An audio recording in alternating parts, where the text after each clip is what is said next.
Hey, I'm Danny, And I'm Will. and welcome to Snuff the Torch. This is the episode 4 recap. Today's snuff was. I'm Jeff Varner from Season 2, Survivor the Australian Outback. Yes, it was Jeff Varner. Such a good edit up to now. Well, not too good of an edit, but he was a power player. And here's another potential winner who was eliminated tonight. Let's just get it rolling right away. We're going to start from the beginning of the episode. We're going to go all the way to the end of the episode, injecting our opinions on what people should have done, what they did do that was really cool, and all that kind of stuff. So at the start of the episode, we have Abby paranoid about Wu because this is the second time, the episode before, that Wu has voted for Abby. Do you think it was right for Wu to vote for Abby just because you know how sensitive Abby is about that kind of stuff? Well, we don't exactly know everything that went down, like before Tribal with them talking about their vote. It could have been entirely that, because Wu looked completely shocked after the vote. It could have been that he thought he was on the side with the numbers, that Abby was going to go home, but obviously that didn't work out. So, I mean, I don't know. I mean, I guess. Yeah. I think that Wu always thinks that he's in the majority. He did very good this episode. Actually, I was going to comment on that later. But yeah, I was very impressed with him this episode, way more than I've been all of Cambodia and of Cagayan. I thought it was his best episode by far. He actually strategized a little. It was shocking to see. It was abnormal. But yeah, most of the time he's a little oblivious to what's going on at camp, and he did think it's on the numbers. But to vote for someone like Abby, you always have to be a little cautious because she's a little bit dangerous if she thinks that you're targeting her because she's a little, paranoid all the time. Yeah, she'll flip the table, or at least attempt to flip the table on whoever is targeting her. Mm-hmm. Tasha, though, she wants to get up Varner. She still thinks that Varner is a snake, that he can't be trusted, and to add on to all of that, he's not that good in challenges compared to Wu. Tasha, you could see her struggling throughout the episode. She had this one scene where she was rolling her eyes at Abby, to the camera. I don't know if you noticed that. But she would talk to Abby for 5 seconds, kind of get frustrated, but kind of constrain a little and roll her eyes to the side and continue to converse with her. I thought that was hilarious. Tasha was great again. She seems to be the only one who's been able to manage Abby Maria so far, so kudos for that. Yeah, I mean, yeah, she kept her in line well, I guess.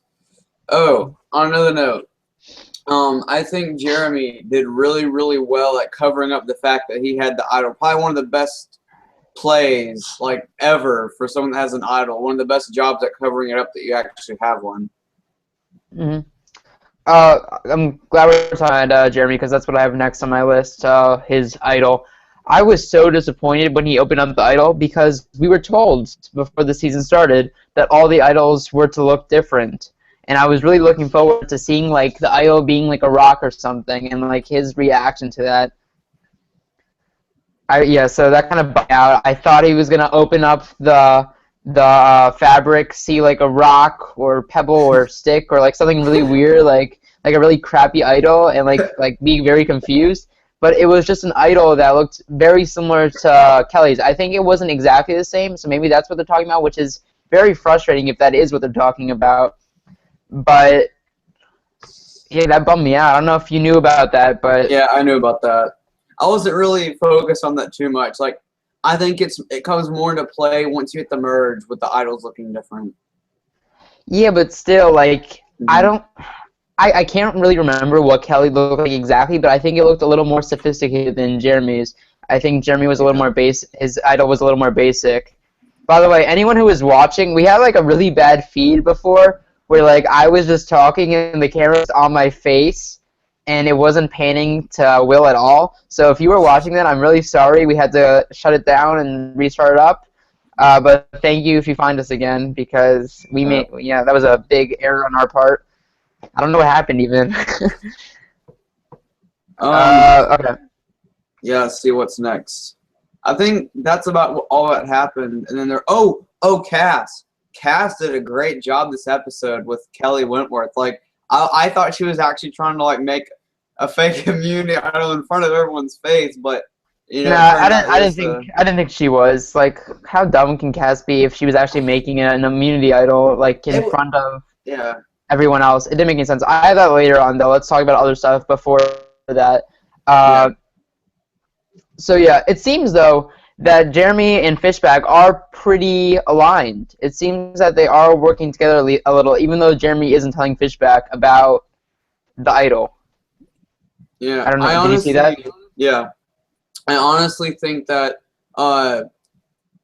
Jeremy's relationship with Fishback is much more strategic than social, while Jeremy's relationship with Spencer is a lot more social than strategic. Because from what I've seen so far, it seems like Spencer and Jeremy actually like connected on like a social level more so than just, you know, hey, let's be buds until, you know, it's time to slit each other's throats. You know what I mean? Yeah, I know what you mean, but I thought that there was barely any relationship between Jeremy and Fishback. So, so I didn't know that they were actually talking about strategy together. I thought, I knew they were in alliance together because they're the original Bion members, but I thought that Jeremy was trying to go against Fishback. It seems that he's semi-close with him, like more than I assumed. Or it could just be that he's just trying to talk to Fishback about finding the idol, or, you know, that he doesn't have it yet, just to try to keep himself off the radar from Fishback's, you know, idol radar of freaking out about people searching for idols. Yeah, I mean, that's very possible. That's very possible. Oh, we have that long name person again watching live. Mary William Tarani Christine Courtney. That's a cool name. I know, right? She says she loves Cass. Yeah, I mean, I loved her in Kagaya. No one liked her back then, so I like her now still too, because I think she's playing a really good game so far. She's playing I think she's playing the smartest game out of everyone in the tribe. Everyone on the island, because she's actually adapting and she's evolving. She's actually taking her second chance legit. Like, she's one of the people with her situation that's the easiest to change because it's just being nicer to people. But Jeremy, Joe, Savage, kind of players like that, it's almost impossible to change being physically strong unless you just sit on the couch and eat donuts all day. You know? They could have done that. I would have done that if I was Joe. Just sit on the couch eating donuts all day. I mean, you'll lose the weight anyway. Yeah, I think definitely. Let me look at my power ranking right now. I definitely see Cass probably moving up my ranking a little bit the next episode that we do safety ranking, power rankings for Survivor second. I agree. I mean, the editors have only given her positive edits so far. They're talking about how she's learning to love, how she's making bracelets for people. This can only mean good things for Cass along the road, unless they're like just really shocking us with this edit. I mean, yeah, honestly, now I could honestly see Cass maybe winning this season, like if she keeps it up, because she had no positive expectations coming into the season. I mean, if she keeps this up the way she's playing right now, she can make it very deep. She's not a physical threat, so I mean. Yeah, I don't think she can win. I still need more convincing for her to win. Right now, it's looking like Tasha's a front runner, or Kelly Wentworth is front runner, someone like that. But who knows? Crazier things have happened in Survivor. I don't think crazier things have happened in Cass winning. That would have been the craziest thing. I mean, it'd definitely be underdog story because not many people really saw that coming with her being nice and genuine. I'm surprised she actually read the book, How to Win Friends and Influence People. I thought it was more just for show. And with like the interviews of all the players, and she had the book and she was like tapping it like, yeah, I'm so smart. I'm a social game now. You know? I mean, she was like talking about the things that she learned from that book, and I was cracking up. Because it's like common sense things. It's like, I know. She's like, how do you win friends? Okay, you win friends by sympathizing with people and being nice to them. Like, no shit, Kat. Did you not know this for like the 75 years of your life? I'm sorry if you're watching. You're not that old. I'm like 45. I actually, it's funny. She in the live chat, Mary says that some people are tweeting calling it arts and cast. That's hilarious. That's really funny. Wait, where are these comments? Is it on the Hangout? No. It doesn't come from the Hangout. You have to go to YouTube our channel. no, not the YouTube channel. You have to go to the actual stream on YouTube of this, and it'll be there. But don't play the video because then you're gonna cause an echo. Okay. Yeah. I never saw Cass going first. I would be really shocked if Cass went first in this season, only because it would be too obvious. Why get out Cass when you can get her out at any time? Is what I always said before the season started. I never saw her going first. Everyone else did though. Yeah. Okay, let's move on. So this episode, you had continued talk of Angkor Beach, the Angkor Beach being hell. I mean, this sucks. This sucks for Angkor. They really didn't do anything to deserve this, and I hate Survivor twists that make one group of people at a they put one group of people at a disadvantage. Hashtag Survivor Fiji throwback. Yo. But seriously though, seriously, it's ridiculous. Starting to look like a Survivor Fiji throwback. It's just not fair for this Angkor tribe. They didn't do anything to like receive this fate. They just had to randomly draw from those whatever that was, like Chinese finger trap things. It looked like, and then they end up on a beach that has nothing. They're at a complete disadvantage because of no food. They have to start all over again with the shelter, so that's work. It just doesn't make any sense. I don't know what they were thinking in the Survivor roundtable when they were like thinking of this twist. Like, I'm fine with this twist, but like when they get to that beach, have a shelter built for them, have food for them there, make Definitely. it equal. It's not fair what they did to this tribe, and now it's so overpowered. Yeah, now it's almost certain public. I mean, I would not be surprised at all if they went to tribal in the next episode at all. Yeah. I mean, there's another tribe swap for anyone who doesn't know coming an episode before the merge, so that's a signal that Angkor just gets demolished. It's possible that something else happens, but that's what I see happening. Why else have another swap unless you're down to like only 2 on your tribe? So it sucks for Angkor. It really does. Yeah, man. This is the second time that Savage is like facing this really unfair twist. It's like his luck. He just has really bad luck, I guess. Well, at least this time his social game is a lot better, it seems, you know? Yeah. I mean, no, he had a pretty good social game last time. I don't think he did anything wrong last time. Yeah, it's just from what I remember. Twist screwed him over. Yeah, the outcast choice. They voted him out because he was the leader, and they knew that like the merge was coming soon. So and he would do well in challenges, I assume. In Pearl Islands. Okay. So let's go to the reward challenge. You have this hero setup. I like this. I thought this was cool. I love this challenge. I'm really surprised with Joe though, because everyone just thinking, yeah, the sexy man when Joe's gonna bring it home for his tribe. Let's go, but no. It didn't make any sense to me. I wrote that down too. I have it right here. I said, why does Takeo not use Joe? I don't get it. Why not use Joe? He's clearly the best person on that tribe. Deets is amazing too, but Joe wouldn't have walked through the water like all 3 of those old men did. He would have sprinted all the way to the finish line, going hard. So it's ridiculous. Why not use Joe? I know that I think Deets raised his hand, and that's why they're like, yeah, Deets, you go in, you do this for us. But I don't know. Maybe like Joe was trying to hide a little. I don't think he can hide. I don't know what he's doing. They would have won first if Joe went in. It was a risk what he did, but it obviously paid off, and definitely it has to at least have more benefits than drawbacks, because now he's less out of the picture, I guess, for physical strength, you know. I mean, he still is there, but I mean, it helps take away from people's minds a little bit that, oh my gosh, that dude's insane challenges.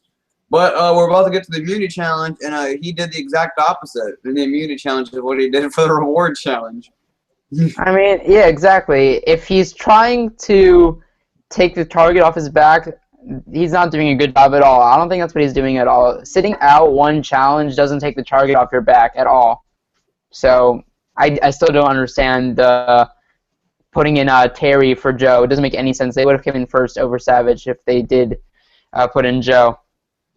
And was it really that hard to like run in water? They were like walking. I've never seen people walk on like day 12 of day 11 for that reward challenge. I would have been swimming, dude. Like, I'd rather swim in like 3-foot water than walk, because that'll destroy your thighs, you know, eventually. Yeah, I mean, like, it's not that hard to run in water. I know that they've been out there for 11 days already, but people have done more excruciating, like, physical exertion, like, on day 38. So I really didn't understand the walking between Jeremy, Terry, and Savage. Maybe they were, like, trying to go for, like, that, you know, slow and steady wins the race kind of thing, but I don't know. I didn't get that. Mary William A., Taryn A., Christine Courtney said, it should have been Woo, Joe, and Jeremy, but instead it was Deet, Savage, and Jeremy. Yeah, I pretty much agree. Woo is probably stronger than... I mean, definitely age has to play a factor, right? You know what I mean? Savage may be a little bit stronger physically than Woo, but endurance-wise, Woo would probably definitely have more endurance, you know, to go longer in this challenge. What I'm wondering is, were they like allowed to know what the challenge was before they started it? Because I think if they knew what the challenge was, they would probably go with Woo over Savage, because it had everything to do with endurance, and Woo is clearly more. He's better for that. He's more suited. Okay? Win challenge. Jeremy should be. Okay. Someone said that the reward is the cause of immunity loss for Angkor. I don't know what you mean by that. I mean, I know what she means. I think. She's trying to say that like winning reward, I guess, got them so high up or whatever. I guess, or got them like super. I don't know. I don't understand what she means by that. How can reward be the cause for them losing immunity? I mean, I guess they won the reward. Like, yeah, but they got food from it. They got confidence. I don't see how. Yeah, sorry, Mary. I don't agree with you on this one. Okay, let's finally get to the cast making Kelly a present thing. I really like this. I thought it was great. Cast and Arts. Hashtag Cast and Arts. What? Hashtag Cast and Arts. Oh, Cast and Arts, yes. Yeah, Cast and Arts. That's a cool hashtag. They should have done that on the show. Wait, what was the one they did with Abby? Hashtag.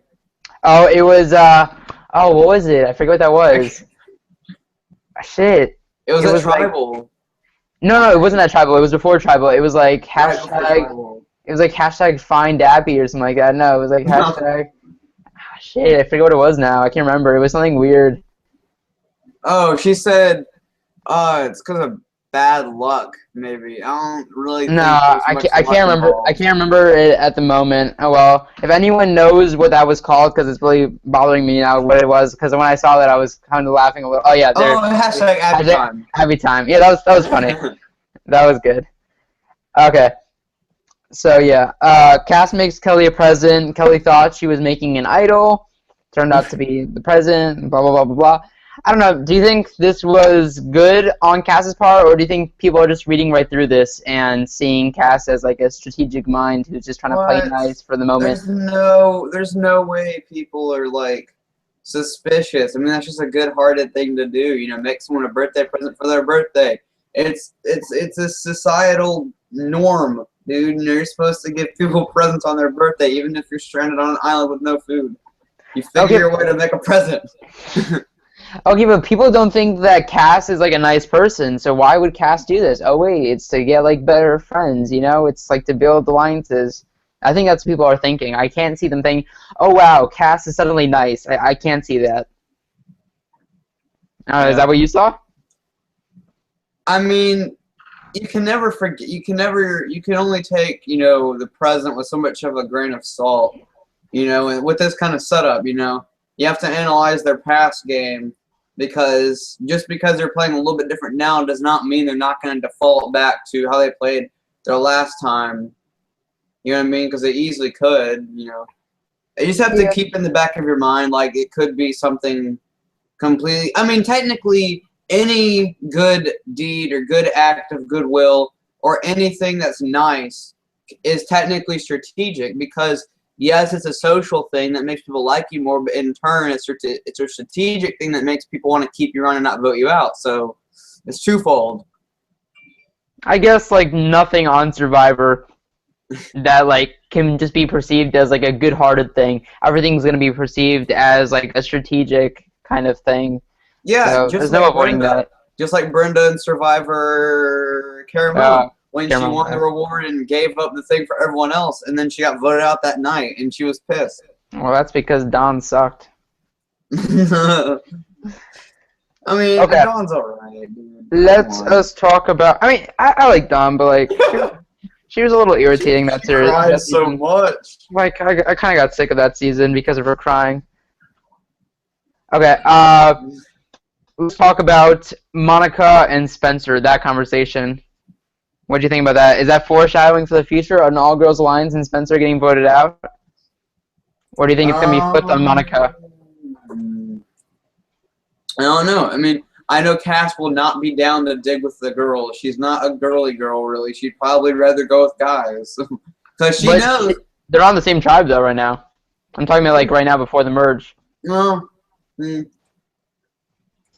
It's 3 guys, 3 girls, right? Yeah. Yeah. So it'd be a split vote, probably, unless a guy was dumb enough to flip over. I mean. Let me think. So, right now, it's Kimmy, Wigglesworth, and Monica for the girls. If Monica and Kimmy can pull... I mean, well, they're already aligned with Jeremy in a way. If they can say to Jeremy, let's get Spencer out and like also bring Wigglesworth in on it, because of course she's going to say, I'll do it if it's not me. Yeah. Then that's Spencer gone right there. Jeremy was aligned. Oh, and I forgot about Fishback. He's in that picture too. I don't know where he would lie in that. I don't think it is extremely likely, and at this rate, it does not look like what tribe are we talking about right now? Bion. Sorry, Bion. I don't think Bion's going to go to tribal council this next time either. Probably. I mean, I don't know. I mean, you can never rule anything out in Survivor. Anything crazy alliances happen, crazy deals are made, and people flip. That's just how the game works. Mary said that Monica making moves, rare occurrence. I mean, yeah. But, I mean, that's what second chance is for, to clean up the mistakes you made last time. So, you never know. I think Monica has the ability to make moves. She just doesn't do it at the right time sometimes. She's very bad with timing, it seems. I don't know. I thought it was interesting. Monica's not talking at all for like 3 episodes straight. Then out of the blue, she's like talking about like voting someone out and like making an all-girls alliance. Like these are very big things to talk about when you're not even talking for 3 episodes straight. I think it'll probably end up blowing up in her face.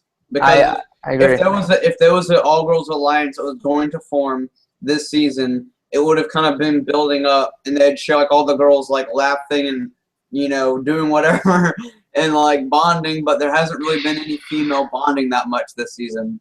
Well, for Micronesia, I don't think like any hint at an all-girls alliance really started until like very late pre-merge, right?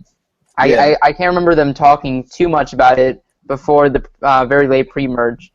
And then not even that much at that time. It really just started building up at the merge when people were getting blindsided with these idols. All the men were getting blindsided with idols. That's kind of when it started because they were realizing, okay, the guys are getting outnumbered. Let's just team up. I think that's when it started. So you can't rule an all-girls alliance out right now, but it's not looking like it's going to happen because I just don't think the girls match up on the season like they did in in Micronesia. The Micronesia girl is Or really One connected World. well. Oh yeah, One World too, right? One World though, that was just like that was just Kim Spradlin and like a bunch of minions. Exactly. Yeah. Yeah, I mean, okay, what did Mary said? Eric was voted out because of an all-girl alliance. No, Eric was voted out because he was dumb. He Yeah. wasn't voted out because of the all-girl alliance. He was voted out because he gave someone else an immunity idol. I mean, if you actually watch Eric's 2 seasons, he's actually a pretty good player. Besides that move, I think he just didn't believe that he could win immunity challenges for the rest of the time there. So he was trying anything, but that was just he had to try something else than that, Eric. Okay. Moving on. Oh, so yeah, I do. Talk about other seasons. Yeah, I know. I don't know. People like throwbacks. It's almost throwback. We're in Eastern time. We are 2 hours away from Throwback Thursday. So there you go. That's the day of the week when everyone's posting selfies on Instagram from like 3 years ago. Yep. Yeah, so what I think this confessional for Monica means, I think this means that she's going soon. They couldn't just like throw Monica out without any indication of her gameplay at all. So this is like a little bit of Monica's gameplay, what she was planning on doing. But I feel like in an episode to come, she's going to get knocked out. That's what I'm predicting right now. And also, she's one of the weaker women on the tribe, if not maybe this season. Yeah, I mean, they made, I don't know if they have that rule that you can't sit out the same person 2 times in a row, but actually no, they wouldn't even have done that last time because everyone was playing last time. It was all the tribes were full. So they chose Kimmy over Monica for that immunity challenge. And Kimmy's obese, dude. Like I said last video. She's not that fat. You're like I know, I'm just joking, dude. But okay, so but it is interesting. It is interesting that they picked Kimmy over Monica because Monica's a young person while Kimmy's in her early 40s. Yeah, I mean they didn't pick Kimmy for like the physical part of the challenge though. They picked Kimmy for the the direction calling. Yeah. Oh, can I say something about that challenge that makes me mad every time I see it? Okay. Yes. I would try to be the caller, and instead of saying left, right, whatever, that can easily be confused with the other 2 callers. Go by a clock, dude. You say numbers. It's so much easier for your trimates to pick you out from the rest of the callers. Oh, I see what you mean. That's actually 12, really smart. Like 12, go forward. 6 means take a 80-degree turn and go and keep going that way or whatever. It's just so much easier to understand, and they never do that. That could be confusing though. I don't know. I mean, let's see if you explain it to your tribe beforehand. Just have a clock in your head the whole time, and 12 means forward. Just the general 4 direction. 12 means forward. 6 means go back. 3 means go to the right, and 9 means go to the left. I don't know, but like, can Keith understand something like that? It's so complicated. It's 4 numbers. He's gonna be because then he's gonna be thinking about clocks while he's screaming about how he can't hear. I can't hear you. He's literally. I felt so bad for Cass and his freaking immunity. She's screaming. Keith is standing like 5 feet away from her. She's screaming, "Keith, drop it or pick it up," or whatever she was screaming. Keith is like, "What is she saying? I can't hear her. I can't hear." That's not a good country accent, dude. You live in the North. You can't do it properly. Shut up. It's like, I can't hear a thing she's saying. Mm. What the heck is that? That's not Keith. That was some like weird high-pitched sound. Yeah, but that was my favorite part about the episode. By the way, I love the Keith commentary. I wish they called the episode "I Can't Hear You." Okay, yeah. So for the challenge, you have Keith screaming "I can't hear you" the entire time. And a country accent. Yeah, and then you also have that very brutal challenge that was set up. That was like a long challenge. I was like looking at the start time of the challenge and like when it ended, that was like an 8-minute challenge. It was extremely long.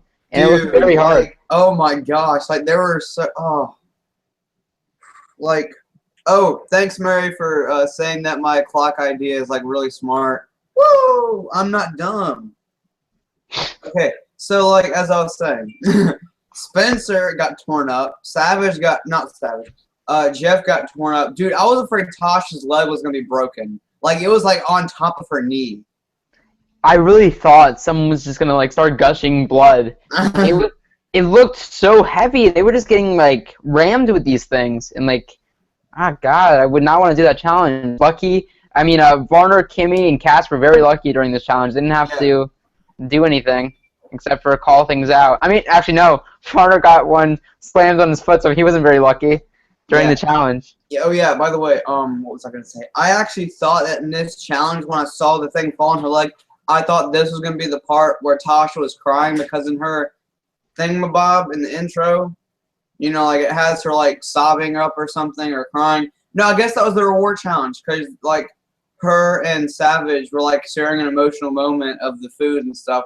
But I thought during the immunity challenge maybe that was gonna be like when she was crying because like a dang freaking 40-pound block of something fell on top of her knee and I was like freaking out that she was gonna die. Are you talking about like what they showed last episode for like next time on Survivor, that kind of thing? Like they showed a preview? No. It's for the intro, you know, hey ho yo yo. Yeah. And it had her like sobbing or crying or something.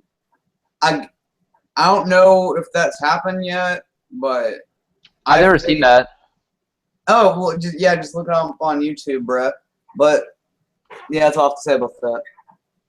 Okay, so once again, you have Angkor who loses. This isn't too shocking. I mean, Bayon has Joe's Paradise, then Takeo has Joe, The sexy man. and then Angkor, all they have is like that food that they wanted to last for more, and that's about it. I don't think they have any other food. Do they have any other food? I don't think so. No, they don't, and now they don't have to share it with the big fat guy. Yeah, I mean, that saves a lot of food for them. I think that's what Abby was thinking about when she voted him out. She was thinking, I get more food now because the fat guy's gone. And, like, I was, like, pissed at Varner because Wu was like, dude, we're not going to merge. Okay, so after that vote, there would have been 16 people left. Okay, the earliest the merge has ever been is like 12, maybe 13. I think 12 is the earliest they've ever had it. It was just strategy. He was trying to just create paranoia and try to shift the vote from him. I don't think he actually. So dumb. There's no way. Yeah, it was a bad argument. It was an awful argument. But like, there's no way that Varner believed that the merge was coming at all. He was just trying to think of anything to save himself. Joe's Paradise. Yeah, I Mary's mean, obsessed with Joe's Paradise over here with the sexy man bun. Oh my god. Ah, Joe, you sexy man. Okay. Okay, so that's all I can say about the challenge. Nothing much happens besides the fact that they get hit a lot. Yeah. Going up to this so far, I think before the challenge, this is the best episode so far, in my opinion, for the edit. The edit, it didn't reveal. Good. It didn't reveal who was going to Tribal. Yes, you didn't think that Takeo was going to Tribal because it barely mentioned Takeo at all. All it had was that scene between Cass and Kelly. But it did show who could potentially go from Bayon and who could potentially go from Angkor. So I was happy about that. It was like the first episode that it didn't just say, okay, Takeo was going to Tribal. Okay, Angkor is going to Tribal. So I was very happy about that. I was still wondering, can Spencer get voted out? Can Monica get voted out? Can Wu? Can Varner? You know, like I still had possibilities in my head opposed to the other episodes where I'm like, okay, this is stupid already. I know who's going home, like at the point of the challenge already, because of who they showed the most. So yeah, let's go back after the challenge to the Angkor camp. Let's talk about stuff. Woo! Nice. Woohoo! You actually strategized. Nice job, Woo. I mean, it's awesome because I did not want to see Wu go home. I really wanted to see him blossom into an insanely smart Asian that he should be and actually play this game. Oh my god. But yeah, I mean, oh my god, that would have been 2 Asians out in a row. They would be racist. They would be racist for that. CBS would have racism accusations coming flying at them. Oh god, that would be bad. The two Asians out right next to each other. That would not Kind be of like good. in The Walking Dead, how like the black people always get killed off before the white people. Actually, Like I know what you're talking about there. I don't watch Walking Dead, but I know what you're talking about. People have said that to me before. Okay, yeah, so Wu's doing strategizing. He actually realizes for once, maybe who knows, maybe he did this in Kageyama and they just didn't show it to us, but they showed Wu to be a buffoon last time he falling out played. of trees like a monkey. Yep. Yeah, so they actually show Wu strategizing for once. He's talking to Abby about him joining her and being sorry about voting for her twice already. Abby, at first she doesn't really want Wu at all. She wants to stay with Varner because she's just blind to anyone who treats her nicely. Yeah. I mean that's Abby's downfall, I guess. Like, What she is wants to win- Abby's downfall? No, I guess it's one of hers. Like strategically, like she's so clingy to people that do the smallest thing for her. I mean, if you want to win Survivor, I mean, you can't just cling to someone just because they may have saved you once. I mean, yes, like typically you should, pay them back in some way or another. But when it gets on down the road and it becomes either you're going home or they're going home, you gotta get rid of somebody, as long as it's not you, Okay, so let's talk about Tasha's conversation with Abby. I thought this was one of the best parts of the night. The way that Tasha just kind of like babysitted Abby was hilarious, and eventually Tasha did get her way in the end.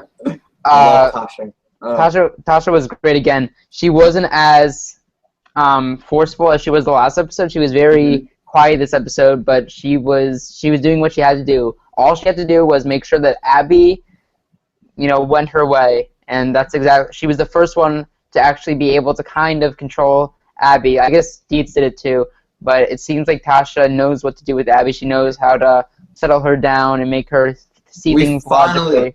We finally have the Abby tamer, just like they're like dragon tamers and tamers for like every single creature there is imaginable. We have an Abby tamer. Thank the Lord.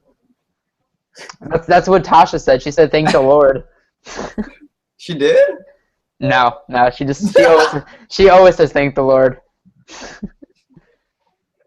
because she's a Christian. Dude, she's like. Hold on a second. Let me reflect back on my list. I could see Tasha surpassing Joe maybe in the power ranking, dude. No. I mean, anyone who's that visible in an edit, you can never say that they're completely safe. Yeah. I think that the people like Joe, who that they're safe, but they're not shown a lot, that's the person who's actually safe. So I wouldn't change. I would still have Joe at the top of my power ranking most likely for next week. Well, my thing is that Joe's at second and Tasha's at third. So I don't know. I'll have to think about it, but she's definitely not going down any. She's not. She can't go down from this point. Definitely not. I can't see her going next episode. Anyone who doesn't know, we do power rankings. We do safety rankings every Monday. So come find us then. And we also do character analysis on Saturday. Saturday. So we analyze two characters. We say, okay, what can these two people do to go as far as they can in this game?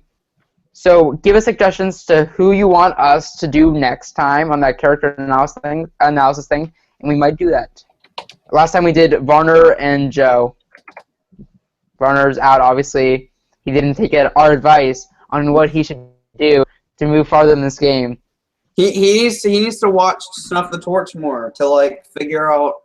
Well, there's not gonna be a third chance, unfortunately, but. He should have taken Snuff the Torch's advice this time and, done what we said, but he didn't listen. Mm-hmm. At the end here, do you think Varner did anything wrong? Maybe a little bit too aggressive. I mean, but that was, before this episode. Before this episode, he was too aggressive. Do you think he could have done anything to change the outcome in this episode? Not jank up his foot.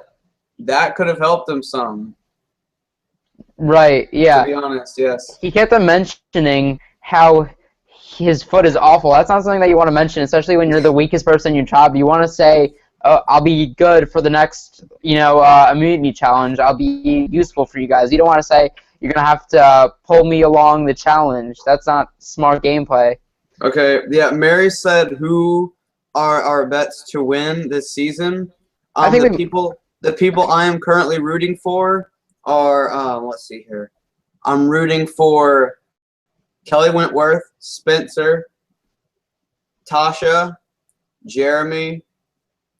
I don't know if Savage can win, but I'm a fan. But, probably those 5 are some of my main people that I'm rooting for.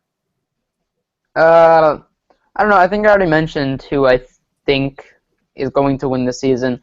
I think so far that the people in the running are Jeremy, Kelly Wentworth, and Tasha. I think I see those 3 people going very far so far. Mm-hmm. But it's only episode 5 next week, so who knows what can happen? Anything can happen in Survivor. Yeah. It's still super early. And also, Bion and Takeo have not gone to tribal yet, so you really don't know how solid those alliances and relationships are until they're tested at tribal. Right, like there are so many people who haven't gone to tribal yet. Everyone from Bion who didn't go to the Angkor tribe, so everyone on Bion, the original Bion tribe, except for Tasha and Savage, have never gone to tribal. That's crazy. That's a lot of people. That's like 7 people who haven't gone to tribal yet in this game. It's hilarious. And then you That's have insane, man. Yeah, and then you have Wu, Abby. Yeah, just Wu and Abby. Then you just have Wu and Abby, who've been to every single tribal council so far.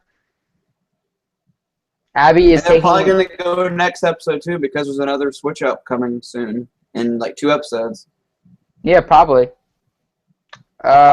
So, yeah, I mean, Varner, there wasn't much he could have done, in my opinion, to save himself this episode, except for maybe prove that he's is useful in a challenge, opposed to Wu. But that's kind of difficult too. I really don't know what he could have done. I guess next time he plays, which will probably be never, you gotta know not to go that hard out of the gate. It happened to Shireen, and now it happened to him. That's what I predicted last on our power rankings. I said he's just going way too hard, and he dug himself into way too big of a hole. You just can't play too hard that early on. It doesn't make any sense for your game. Yeah, balls to the wall Survivor does not work, as shown by Jeff Varner.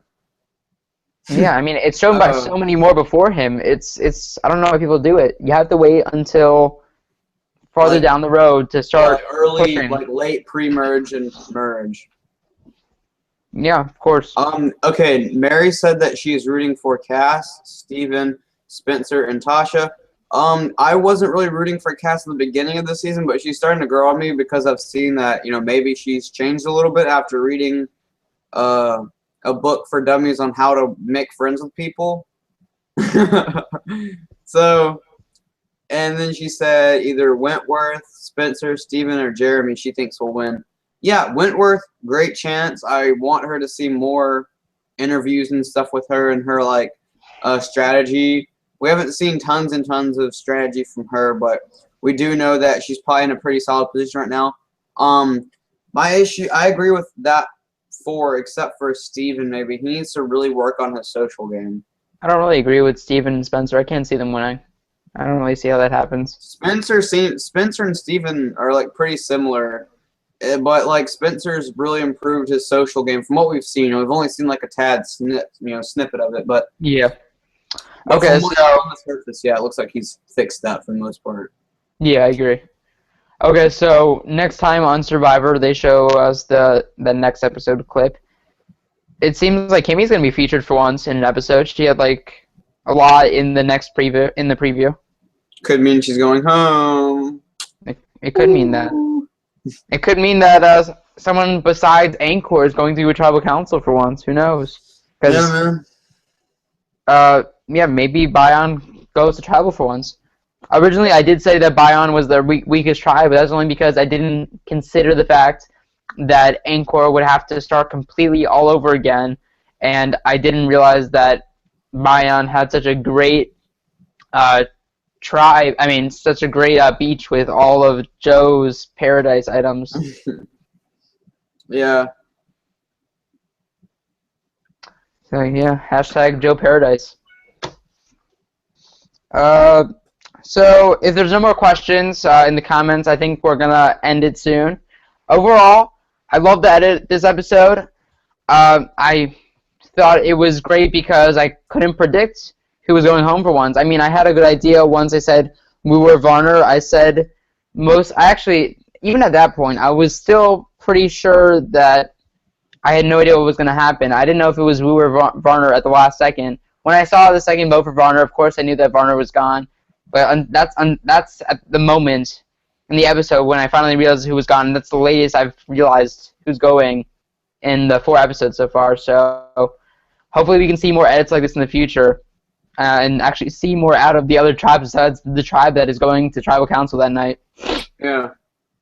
Oh, also, one of the telltale signs when someone's about to be voted out, like when like the deciding vote is read for someone, for some reason they have this really like this weird music kind of they play.